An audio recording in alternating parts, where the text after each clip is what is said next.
Jean-Michel Philibert, bonjour. Bonjour, bienvenue. Alors, on vous a déjà reçu à plusieurs reprises. C'est pas par excès, parce que vous êtes un écrivain et qui s'adapte à tout un tas de styles d'écriture. Quand je pense à vous, je pense aussi à ce dicton, il n'y a pas de mauvaise musique, il y a que des mauvais musiciens. Et est-ce qu'on peut dire qu'il n'y a pas de mauvaise littérature, il y a que des mauvais écrivains aussi? Par exemple, pendant longtemps, les polars ont été méprisés, c'était de la sous-littérature, et on a des exemples, même stéphanois avec Charles X Breillat, Oui. des grands auteurs nationaux, internationaux, je pense à Agatha Christie ou à d'autres écrivains. Est-ce que vous êtes d'accord avec ce concept de base? Parce que vous aussi, vous êtes adapté chaque fois à des contextes littéraires différents. Oui, tout à fait, oui. Moi, je suis persuadé que l'écriture, c'est un des plus beaux moyens d'expression, avec la peinture, l'art en général, l'architecture ou autre, sculpture. Bon, pour ce qui me concerne, c'est l'écriture. Et alors c'est presque une ascèse, une vocation, un sacerdoce, pour employer des grands mots. Mais en fait, c'est quelque chose qui est très prenant, oui. C'est une obligation pour moi d'écrire. Oui. Alors, j'écris sur effectivement tout un tas de sujets. J'ai envie de donner le début parce que vous avez été passionné par... Aujourd'hui, il y a des séries un petit peu sur toutes les chaînes de télévision. Il y a plusieurs années, il y avait peu de séries. Et vous avez été fasciné par une série qui s'appelait Le Prisonnier. Oui. Qui était tournée au Pays de Galles. Et là, vous avez commencé à écrire des articles là-dessus, des bulletins. Est-ce que ça a été votre point de départ? Finalement, le cinéma vous a amené à vous intéresser à l'écrit. Alors, c'était pas le point de départ. D'accord. C'était concomitant. C'est une passion d'enfance. Ça compte toujours pour vous. Hein. Ah oui, ça compte toujours. Oui. Le Prisonnier, oui, je l'ai découvert sur un écran noir et blanc. Oui. Voilà. À une époque où il y avait encore une société très gaulliste, voilà, et où un épisode avait été déprogrammé justement parce qu'il s'appelait Le Général. Oui. Mais l'écriture, c'est quelque chose que j'ai eu également tout petit, puisque j'ai l'habitude de dire que j'écrivais avant de savoir écrire. Et donc le Prisonnier, ça m'a permis déjà de m'intéresser à tout ce qui est une télévision, série.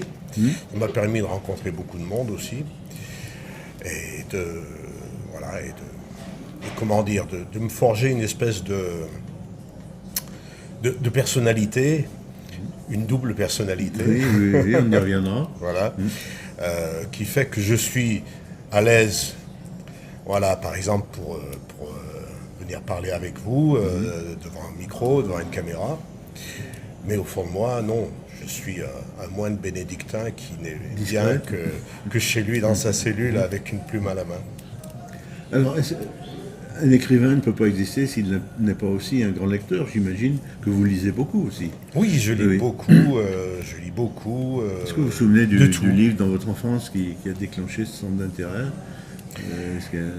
Oui, tout à fait. Ah, oui. Dans l'enfance, j'ai lu beaucoup de Jules Verne. Est-ce qu'il y avait un auteur ou une autrice qui vous a intéressé? Le déclencheur, c'est sans conteste Victor Hugo et Les Misérables. D'accord. Mon instit de CM2 nous en lisait des extraits à la fin de la journée. C'était la récompense, le meilleur moment. Et le personnage de Jean Valjean m'a inspiré pour beaucoup des personnages que je mets en scène. Jean Valjean qui va faire l'objet d'un nouveau film, je crois. Qui est sorti et qui est très bien. Oui. Alors on a vu la diversité d'écriture, vous avez même entraîné à vous intéresser à la bande dessinée. Oui. Donc on peut dire de la coécriture, puisqu'il faut avoir un ou une collègue pour la partie qu'on ne maîtrise pas forcément. Est-ce que c'est des essais ou est-ce que vous allez peut-être continuer à sortir d'autres albums? Alors, travailler en collaboration, je l'ai fait depuis longtemps. Alors, en particulier avec Le Prisonnier, puisque j'ai écrit des scénarios de plusieurs BD illustrés par Philippe Cottarel. Et puis là, je continue. J'ai travaillé avec Isabelle Grange, qui est modiste au musée du Chapeau. Oui, de Chazelle. Voilà, de Chazelle, pour illustrer l'album Modeste le modiste. Je travaille avec Christian Branton, qui a illustré les albums pour enfants. Je m'appelle Catimini. Et le même Christian Branton a réalisé la couverture de mon dernier roman, Colibet. Eh bien, on va en parler, on enchaîne tout de suite. Votre nouveau roman s'appelle Colibet. On va faire un peu de vocabulaire. Quelle est la définition en musique et en littérature du mot colibet? Alors, un colibet dans le sens général, communément admis, c'est une plaisanterie, c'est une sorte de moquerie, un peu acerbe, un peu ironique, pas franchement méchante. Alors la racine de colibet, c'est cod libet en latin, Oui. qui veut dire à peu près ce qu'on veut. C'est ce qu'on veut, ce qui nous plaît, ce qu'on aime. Il y a eu une évolution du voilà. mot. Il y a eu une évolution du mot. Voilà, au Moyen-Âge, les colibets, c'était des chansons Ah oui. que les gens chantaient dans les auberges et qu'on reprenait sur lesquels on improvisait. Voilà, on y faisait ce qu'on voulait, on chantait ce qu'on voulait, et parfois de façon un peu moqueuse. Et dans mon roman, Colibet, c'est le titre d'un tableau. D'accord. Un tableau de peinture qui, dans la manière dont il a été peint, réalisé, inspiré, incite le spectateur du tableau à rentrer dedans et à y mettre ce qu'il veut. Ou alors à y être, captivé, dans le sens de captif, et de ne plus pouvoir en sortir parce qu'il lui met en reflet un petit peu des choses un peu sombres de lui-même. Alors tout à l'heure, vous avez employé un adjectif que je n'ai pas oublié, l'adjectif double, et vous avez un procédé dit de double écriture. Qu'est-ce que ça signifie, un procédé de double écriture? Alors la double écriture en littérature, c'est pas vous qui l'avez inventé. C'est pas moi qui l'ai inventé. Mais ça vous a séduit comme ça m'a procédé. séduit, oui. Oui, je l'ai utilisé dans mon premier roman, L'homme qui court, Oui. de façon un peu fortuite. Et puis, j'ai trouvé que ça fonctionnait bien, donc j'ai conservé cette habitude-là. Donc, c'est tout simplement d'alterner un chapitre entre je et il, D'accord. je et elle, entre la première et la troisième personne, pour donner deux points de vue différents, deux points de vue sur la même histoire, sur le même récit. Et ça, vous le reprenez souvent, ce procédé, dans chaque roman qui est toujours très différent du précédent. Hein. Excepté dans mes romans de science-fiction qui sont des récits purs, à la manière d'imagination. Voilà. Mais quand je mets en scène des personnages, je les fais ainsi déambuler sous deux angles différents. Ce qui me permet de donner des interprétations différentes des mêmes actions ou des mêmes caractères. Donc, sans tout dévoiler, est-ce qu'on peut quand même résumer ce nouveau roman, Colibet? Là, vous avez captivé en faisant des définitions historiques et plus récentes. Alors, Colibet, donc, c'est le point de départ, c'est un tableau de peinture, que j'avais mis en scène déjà dans un précédent roman, La Dégradation. Donc, c'est la suite, sans qu'il soit nécessaire d'avoir lu le premier opus. Et ce tableau, il fait partie d'une collection de peintures peintes par une jeune femme, Laura Tissot, qui est décédée, qui s'est suicidée il y a plusieurs années. Et ces peintures ont pris une cote faramineuse. Voilà. Et Léa Belmont, l'héroïne de Colibet, rassemble tous ces tableaux. Ce sont les tableaux d'un riche collectionneur, et elle les expose dans sa galerie jusqu'au jour où quelqu'un vient lui apprendre qu'il manque un tableau. Et ce tableau, c'est Colibet. Donc elle fait son enquête et elle s'aperçoit que ce tableau est détenu par un mystérieux Guy Châtel, qui est résident dans un hôpital psychiatrique.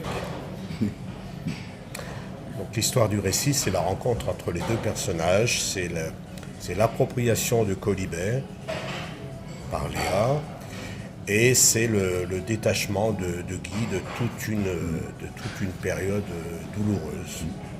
Alors, quel éditeur parce que vous avez changé parfois à plusieurs reprises. Il y a beaucoup d'éditeurs en France. Hein. Oui. Mais là, vous avez un éditeur un peu favori. Alors, il y a beaucoup d'éditeurs. Il y a de grands éditeurs parisiens qui sont un petit peu prédominants sur le marché. Et moi, je travaille avec des éditeurs indépendants. Donc, la plupart de mes romans ont été édités, voilà, aux éditions Orphy, à la Réunion, chez Enco Édition, qui est à Vienne, et Colibet, comme mon premier roman, est édité aux éditions de Phénicie, qui est un éditeur local sur Saint-Martin-la-Plaine. Je sais que vous avez pas mal et notamment, mais y compris aujourd'hui, vous êtes souvent sollicité pour des séances de dédicaces. Est-ce qu'on peut en indiquer une proche? On approche le mois de décembre, dans les jours qui viennent, qui approchent des fêtes aussi. Alors ce week-end, je suis en salon à Fontenay, c'est la Fontaine aux Livres, avec deux librairies. Et vous aimez bien ces rencontres? Oui, j'aime bien, oui. J'aime bien aller à la rencontre du public, malgré ma double personnalité, qui fait que voilà, je suis bien chez moi, je suis insomniaque, je me lève tôt le matin pour écrire, comme Bernard Lavilliers dans le clan mongol. Mais voilà, je suis aussi à l'aise dans ces moments de partage avec le public. Alors, pas de site internet, vous êtes quand même très présent sur Facebook, parfois avec des commentaires. Facebook, Instagram, LinkedIn. D'accord. Voilà. Avec et le 7 décembre, avec mon nom. nom, Jean-Michel Philibert. Oui. Et le 7 décembre, je serai au marché de Noël de Chazelles-sur-Lyon. Très bien. Voilà. Eh bien, merci beaucoup. Merci Patrick. Michel Philibert, bonjour. Merci de vous être déplacé au Patrick. restaurant, au bureau à Saint-Étienne-Châteaupreux. Avec plaisir. On a déjà conversé ensemble lors de précédentes émissions. Vous avez une passion pour la littérature. Je voudrais faire ouvrir juste une petite parenthèse. On parle beaucoup aujourd'hui des séries. Et il y a longtemps, parce que c'est une série très ancienne, vous avez été passionné pour une série tournée au Pays de Galles, qui s'appelle Le Prisonnier. Et je crois qu'il y a eu un anniversaire récent et il y a aussi une initiative à laquelle vous avez participé. Alors on avait fêté effectivement les 50 ans de la diffusion de la série en France. Et en 2026, on va fêter les 60 ans. D'accord. Voilà, et je prépare justement un troisième ouvrage sur la série. On aura l'occasion de le recevoir avec plaisir. À l'époque, il y avait peu de séries. Aujourd'hui, il y a énormément de séries sur toutes les chaînes, même Netflix ou autres, Arte. Tandis qu'à ce moment-là, il y avait assez peu de séries. Et là, c'était une série quand même originale. Oui, je pense que c'était la série la plus originale, avec d'autres séries de qualité. En ce qui concerne les séries actuelles, alors le médium a changé. On ne diffuse pratiquement plus de séries nouvelles sur les chaînes hertziennes. Donc ça change un petit peu sûrement la production de ces séries, voire la réalisation et les scénarios. En ce qui concerne Le Prisonnier, je pense que c'est une série unique et qu'elle a inspiré bon nombre. Oui, il y a pas beaucoup de séries qui ont un club d'aficionados, qui écrivent, qui publient, qui organisent des réunions, des rencontres. Oui. Alors vous avez ensuite écrit des romans, notamment il y en a un qui est passionnant qui se passe sur l'île de la Réunion. C'est une marche très très longue. Rappelez-nous rapidement le contexte, puisqu'on parlera plutôt de l'actualité évidemment. Alors celui qui se déroule à La Réunion s'appelle la Diagonale du Chou, en référence à la course d'Ultra Trail du même nom. C'est la suite de L'Homme qui court que je vais republier, je pense, fin de l'année ou début de l'année prochaine. Une grosse activité éditoriale depuis quelques semaines. Et puis la suite a été publiée il y a quelques mois, qui s'appelle Humanitaire. Voilà, la toile de fond, c'est la course à pied, Oui. et c'est un prétexte sur une vision de la vie.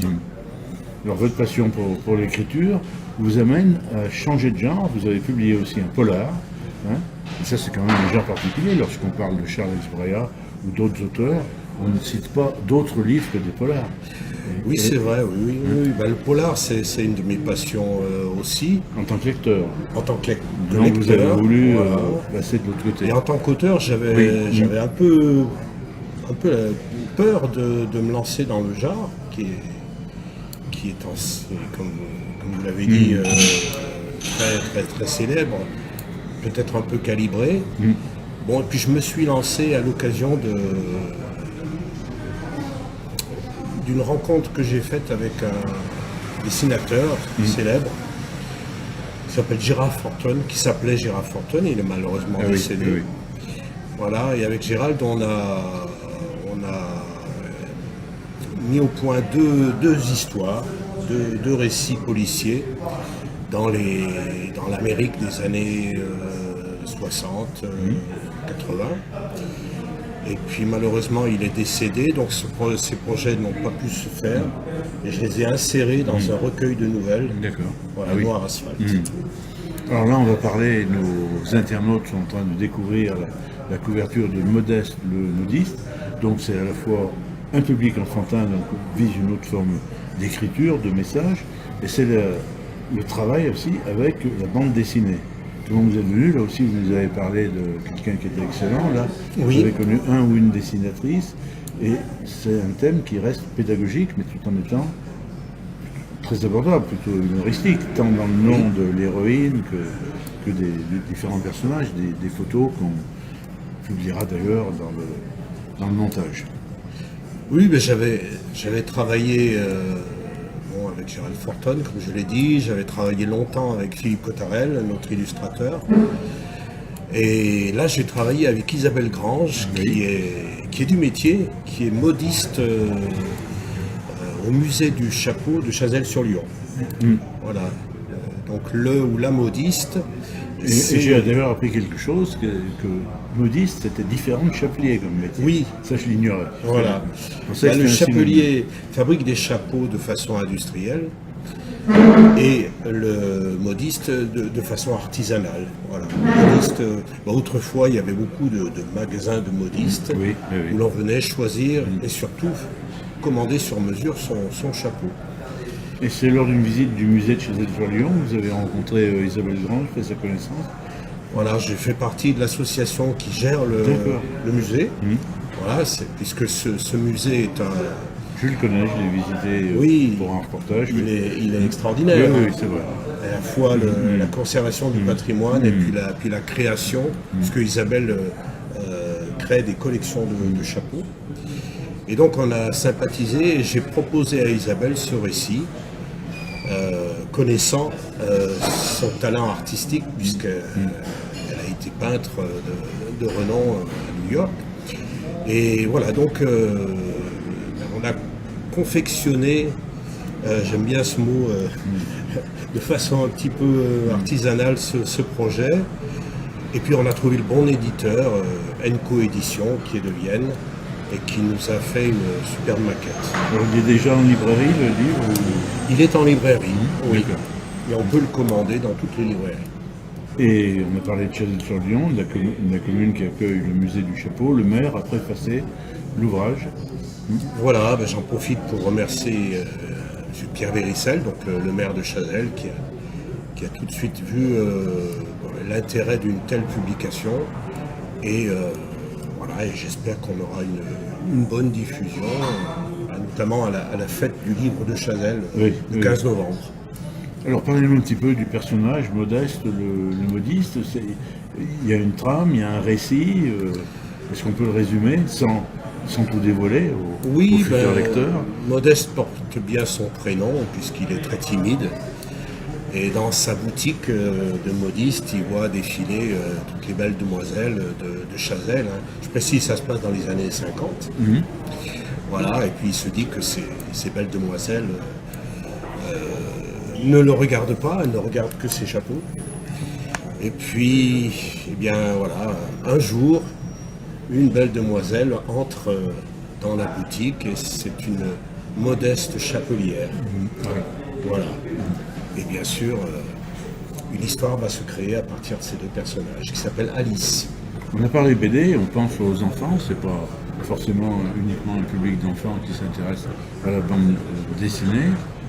Est-ce que c'est un ouvrage pour enfants ou pour tout public ou pour Alors c'est un ouvrage pour enfants dont le texte a été ciblé pour des enfants de 8-10 ans, voire 11-12 ans.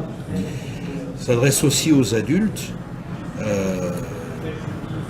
Il y a une partie historique dans cet ouvrage qui a été rédigé par des professionnels du musée du Chapeau. D'accord. Voilà. Donc il s'adresse aussi à tout public.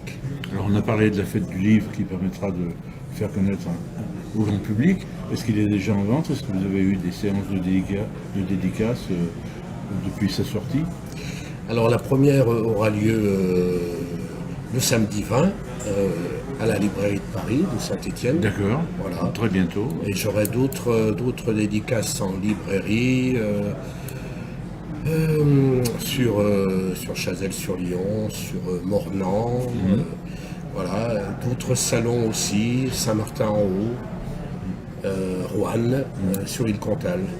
C'est important aujourd'hui, ces différentes fêtes du livre, ces séances de dédicaces, est-ce que ça dope encore les ventes?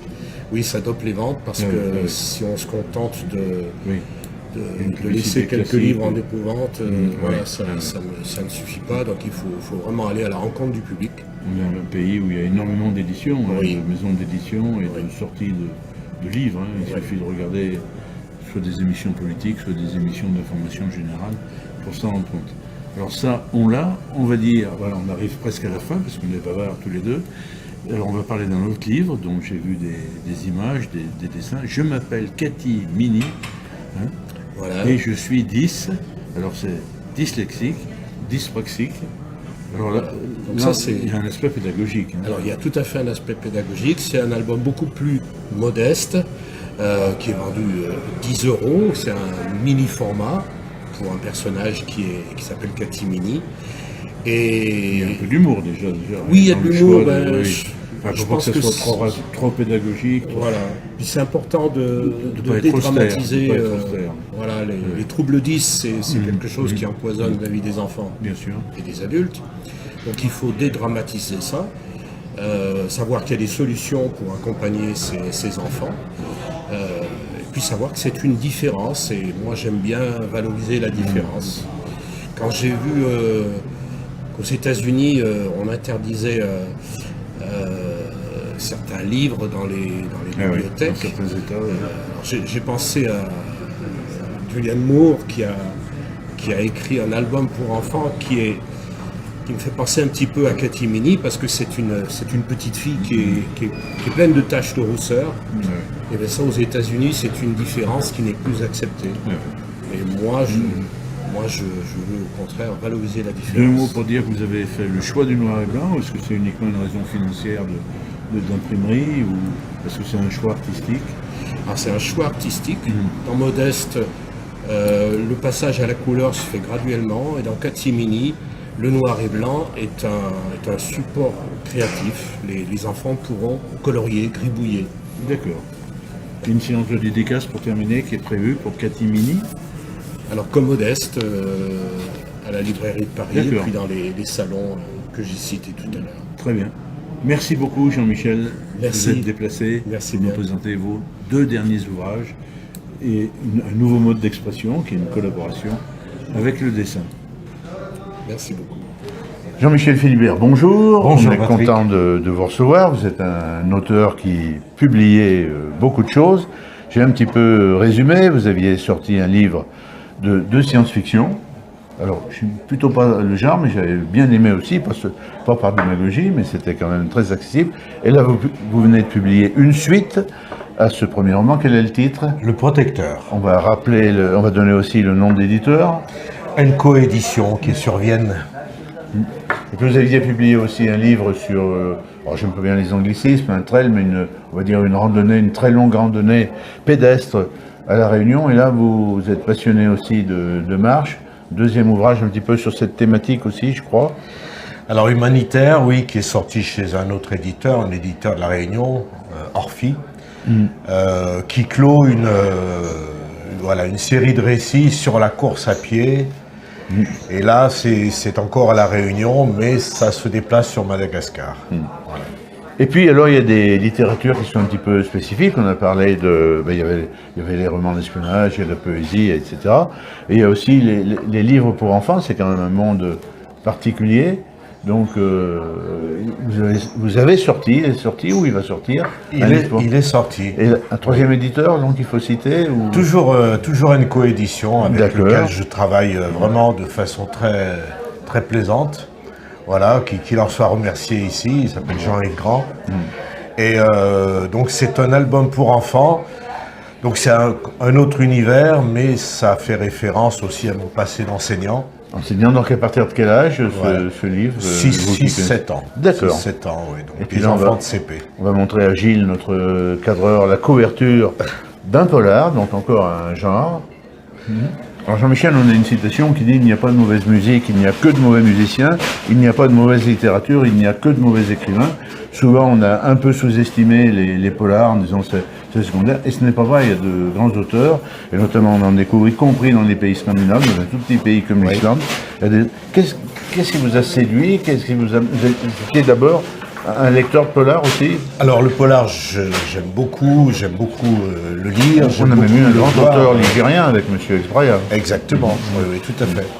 C'est une ambiance, le polar. C'est une façon de voir le monde un peu noir, mais c'est une façon de voir le monde. Beaucoup d'imagination, parce que... Oui. Et qui part du quotidien, qui parle des gens, qui parle de leurs passions, de leurs émotions, de leurs sentiments. Et là, vous êtes passé à l'action, en écrivant. Voilà. Alors, en fait, tout est parti d'une collaboration avec un dessinateur de bande dessinée. C'est important, oui. Voilà, il s'appelle Gérald Forton. 2-3 très jolies illustrations. Voilà. Et Gérald Forton, c'est le petit-fils du créateur des Pieds Nickelés, donc c'est pas n'importe qui. Ah oui. Voilà. Et c'est un homme qui a travaillé toute sa vie jusqu'à plus de 90 ans. Oui, j'ai vu ça. Ouais. Voilà, qui s'était établi aux États-Unis. D'accord. Voilà, qui avait un ranch, qui montait à cheval, qui portait le Stetson, enfin, voilà, une figure. Et on a correspondu avec Gérald Forton par l'intermédiaire d'un autre ami, Philippe Cottarel. Et on est parti sur 2 scénarios de BD. Voilà, ambiance polar, puisque c'est ce qu'il affectionnait. Donc on a commencé à travailler ensemble, il a dessiné plusieurs planches. Mais malheureusement. Qui ont été ancrées par Philippe Cottarel, et puis malheureusement il est décédé. Voilà. Donc, là il y aura quand même une publication en vue, non? Difficile à dire. Tout est possible, mais bon, il y a des questions de droit, il y a des questions de droit moral par rapport à la famille, c'est très compliqué. J'aimerais bien. En tout cas, j'ai voulu que les 2 histoires existent, donc je les ai reprises, je les ai réécrites sous forme de synopsis de films de cinéma. Voilà, et j'en ai fait donc 2 nouvelles, voilà, qui ont été alors c'est l'originalité par Philippe de ce polar, c'est que ce sont des nouvelles. Ce sont des nouvelles. Voilà. Mais sur le plan psychologique, c'est intéressant, parce qu'il y a toujours un début, une fin qu'on n'attend pas. Voilà, c'est caractéristique du polar. Certains se situent aux États-Unis, d'autres pas. Oui. Alors, une de mes obsessions, c'est de partir du réel. Et le réel qui m'intéresse, c'est le réel qui me fait réagir. Il y a une des 2 nouvelles qui parle très bien d'un personnage récemment élu à la tête de la présidence des États-Unis. Oui. Voilà. Donc, pour moi, c'est une figure qui se prête très bien à Une figure de roman. Une figure de roman, voilà. Malheureusement. Mais pas de roman comique. Mais pas de roman comique, non. Alors, il y a des nouvelles qui sont plus longues, d'autres qui sont extrêmement brèves, mais intéressantes. Est-ce qu'il y a un fil conducteur, un trait commun à ces différentes histoires? Alors, le trait commun, oui, c'est l'ambiance polar, c'est l'ambiance noire. Et puis, il y a sur les 2... Donc, les 2 premières nouvelles, donc, ce sont des adaptations donc, de récits de polar. Et les 11 suivantes, ce sont le fil conducteur, c'est plutôt la route. dont le titre, Noir Asphalte. Oui, oui, oui, oui. Voilà. Alors la route et l'automobile. Voilà, qui est un des thèmes favoris qui s'intéresse à la culture américaine, mais pas seulement. Et puis c'est d'une actualité avec les droits douaniers, oui. Exactement. Oui. Voilà, Est-ce que ça vous a donné envie de poursuivre peut-être avec un autre polar? Parce que là, on a vu qu'en introduction, des choses très diverses. Vous êtes intéressé à la déambulation, vous sortez un premier livre pour enfants. Donc, vous êtes vraiment dispersé au très bon sens du terme. Est-ce qu'aujourd'hui, vous allez un petit peu vous spécialiser dans un des domaines que vous avez explorés? Alors le polar m'intéresse beaucoup. J'ai envie de reprendre voilà cette Avec ambiance-là. Peut-être plus sous forme de nouvelles, avec une histoire plus longue. Alors je me sens bien à l'aise dans la nouvelle. Ah oui. Ouais. Les romans me plaisent toujours au niveau de la construction d'un univers, mais la nouvelle a ce quelque chose de percutant qui est très stimulant pour l'écriture. Le fait d'arriver en quelques pages à sentir une ambiance, des personnages et à avoir une chute qui soit inattendue. Alors aujourd'hui, c'est pas toujours facile de trouver un et a fortiori plusieurs éditeurs, parce que maintenant que vous êtes connu, qu'il y a eu des dédicaces, des couvertures de presse, c'est plus facile, parce qu'il y a des éditeurs aussi spécialisés, hein, c'est-à-dire que vous n'allez pas proposer peut-être à cet éditeur de polar un ouvrage pour enfants. Eh bien, si, Enco Édition est assez polyvalent. C'est un éditeur régional ou oui, national? il est sur Vienne, voilà. Et il est très ouvert. Et en même temps, il vous propose des événementiels, c'est-à-dire participer à des salons, à des dédicaces. En librairie, voilà. Puis c'est quelqu'un Jean-Yves Grand, qui est très actif et qui promeut ses auteurs de façon très, très sympathique et puis qui est à la fois exigeant sur la forme. C'est lui qui crée les couvertures. Et j'adore travailler avec lui, donc je pense que je vais lui reproposer plein de nouveaux projets. Alors ce week-end, il y a un salon des éditeurs indépendants à la Bourse du Travail de Saint-Étienne. Est-ce que c'est important d'être présent à ce type de manifestation, même si vous n'y êtes pas pour cette date, mais est-ce qu'il y a d'autres... Est-ce que vous avez des dates à nous donner, par exemple, d'une dédicace dans une librairie ou participation à une fête du livre qui se multiplie, y compris à Saint-Chamond, il y a une fête du livre la semaine prochaine. Oui. Enfin, un petit salon du livre. Alors, j'étais en dédicace à Forum, à Saint-Étienne, récemment. Je serai en dédicace dans la région où je vis, près de Saint-Symphorien-sur-Coise. J'ai fait une dédicace à Chazelles-sur-Lyon. Chazelles-sur-Lyon, où il y aura un grand salon en fin d'année, où je serai présent. C'est une première, ce salon, ou c'est une nouvelle édition C'est une édition qui a lieu depuis quelques années, qui se passe tous les 2 ans, et qui se passe dans le site du musée du chapeau. Ah oui. Puisque Chazelles est la capitale du chapeau. Oui, oui. Et donc il y a aussi tout le côté patrimoine. Est-ce que c'est plus facile d'aller dans de relativement petites communes plutôt que dans de grandes villes, où il y a plus d'anonymat, où on a peut-être moins la possibilité de dialoguer avec un lecteur éventuel, ou une lectrice bien sûr? C'est pas plus facile, non. C'est pas plus facile. Aller à la rencontre du lectorat, c'est vraiment compliqué. J'ai parfois de la peine à mettre en avant ce que j'écris. Bon, ça c'est une question de timidité personnelle, mais je lutte contre. Et bon, il faut aussi convaincre les libraires. Ah ouais. C'est pas facile aussi aujourd'hui. C'est pas facile. Généralement, ça se passe bien. Il y a un bon accueil et puis certains bloquent pour certaines choses. Pour conclure, Jean-Michel Philibert, est-ce que vous pouvez citer une page Facebook, un réseau social où vous exprimez, où vous indiquez les rendez-vous que vous avez Oui, partiellement tout à cité. fait. Oui. Donc j'ai un profil Facebook, Jean-Michel Philibert, j'ai de nombreuses pages, dont Noir Asphalte. Voilà, je suis également sur Instagram et LinkedIn. Voilà, et puis, puisque vous avez commencé par des citations, je terminerai par, Allons-y. par une des miennes. Il n'y a pas de petites pensées, il n'y a que des petits penseurs. Très bien, merci beaucoup. Jean-Michel Philibert, bonjour. On va Bonjour. parler d'un nouveau roman, je crois que c'est le 8e, Oui. qui s'intitule Le gladiateur d'Irina, et en petit, tome 1. Donc j'imagine qu'il y aura une suite. Oui. Est-ce qu'elle est déjà commencée? Alors Est-ce la qu'elle est- suite est déjà commencée, voilà, ce sera une trilogie, donc là j'attaque trilogie.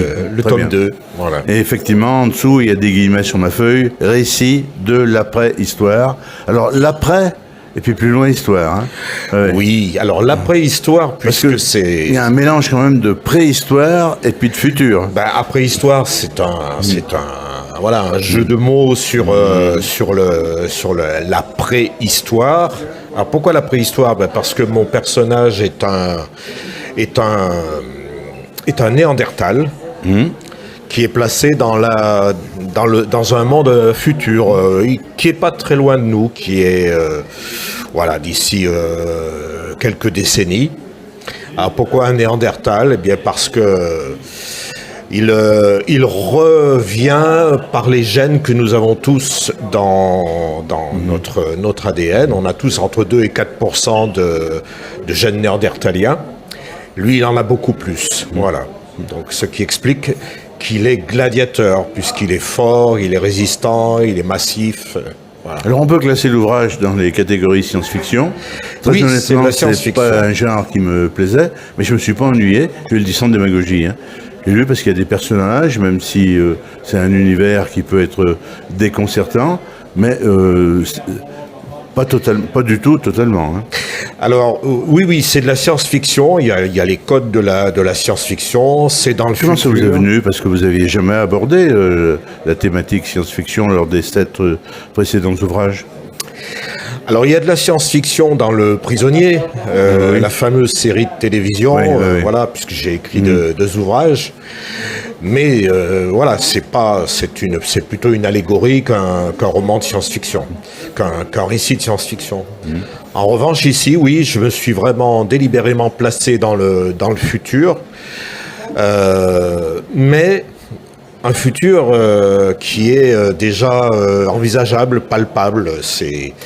On peut comparer effectivement avec des situations existantes et Oui. contemporaines. Oui. Alors je l'ai appelé récit de l'après-histoire, puisque l'histoire commence on la situe à peu près à l'invention de l'écriture, puisque c'est à partir de l'écriture qu'on peut avoir des témoignages, des récits, de la communication, des archives aussi. Et là, j'imagine un monde où l'écriture a disparu. Donc, c'est un monde... C'est un peu pessimiste, mais Oui. on a quand même l'impression que le monde est en crise, qu'il y a des famines, qu'il y a des exterminations, le problème climatique. Oui. Il y a un Oui, contexte, c'est ce qu'on appelle en science-fiction une dystopie, c'est-à-dire un futur très sombre avec c'est une après-catastrophe, une post-apocalyptique, c'est aussi un terme de science-fiction. Et j'imagine que suite à tout un tas de catastrophes, dont je ne vous donnerai pas le détail ici, le monde essaye de survivre. Alors il y a évidemment ceux qui ont pu survivre de façon agréable, et puis ceux qui sont plongés dans la misère la plus noire. Je voudrais revenir un petit peu en arrière sur la série Le Prisonnier.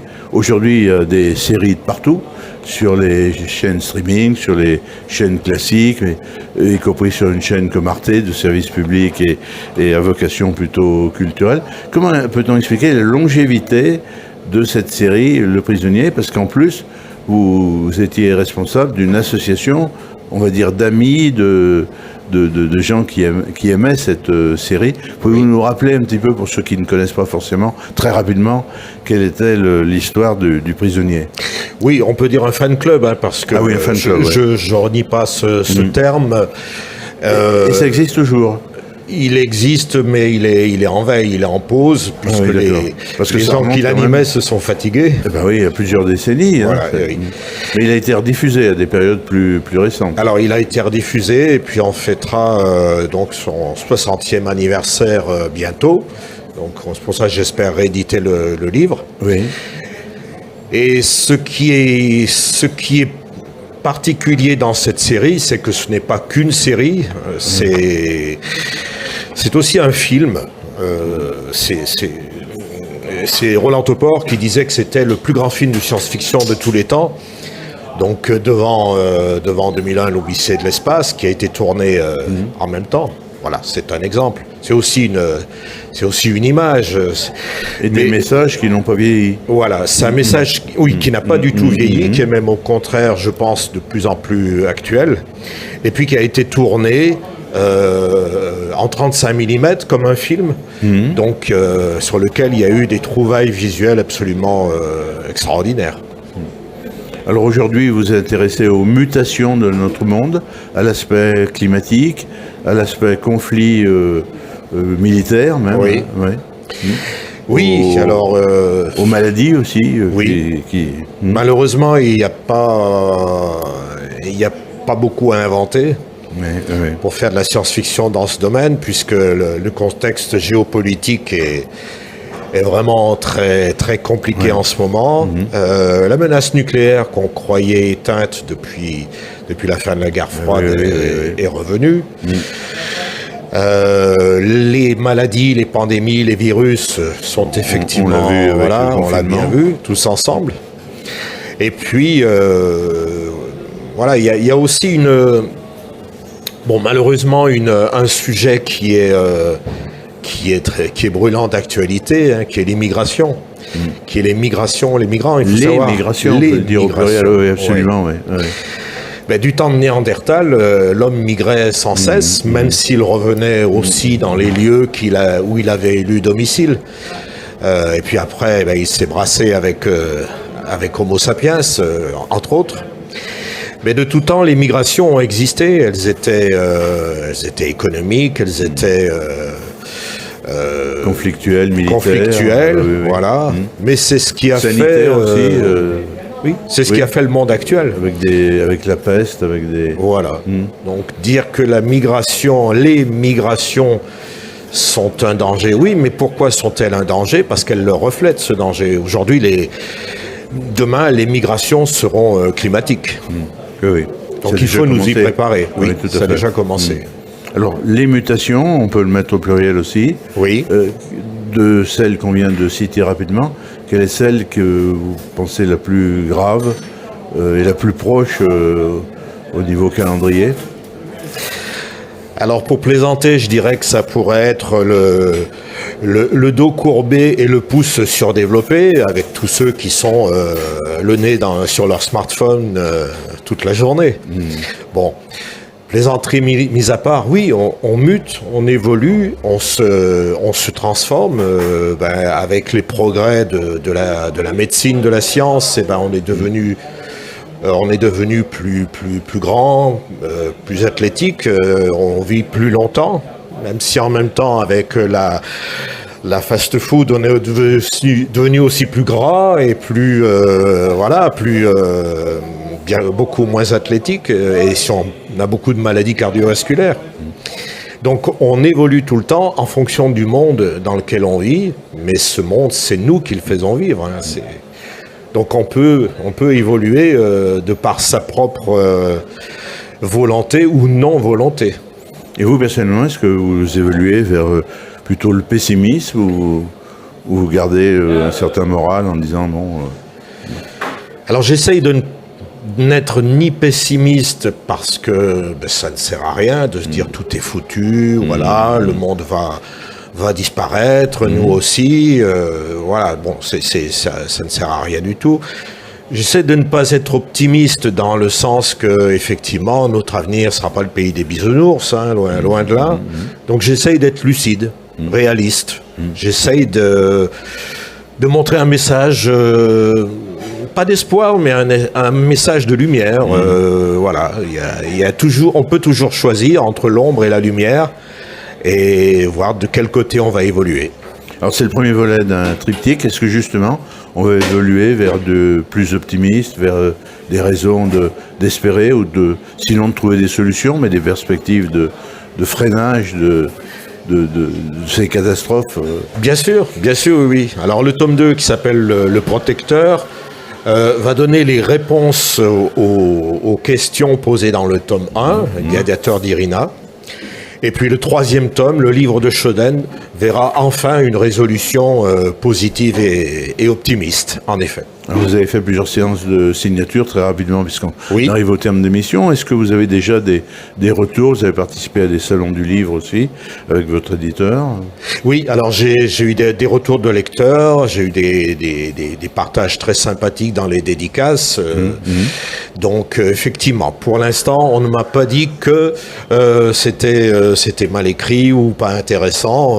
Voilà, on m'a dit qu'on était plutôt captivés, qu'on y attend compris la des suite. gens qui n'aiment pas la science-fiction et qui ont trouvé que c'était pas que de la science-fiction. Oui. Alors je rappelle le titre, Le Gladiateur d'Irina, le nom de l'éditeur. Alors c'est Enco Édition, qui est un éditeur de Vienne et qui Oui, est pas très loin, donc. très ambitieux et qui promeut ses auteurs, ce qui n'est pas souvent le cas. Merci beaucoup Jean-Michel d'être venu sur Radio Gaga ici au Phoenix, bar-restaurant de Saint-Chamond pour nous parler d'Irina. Merci Patrick.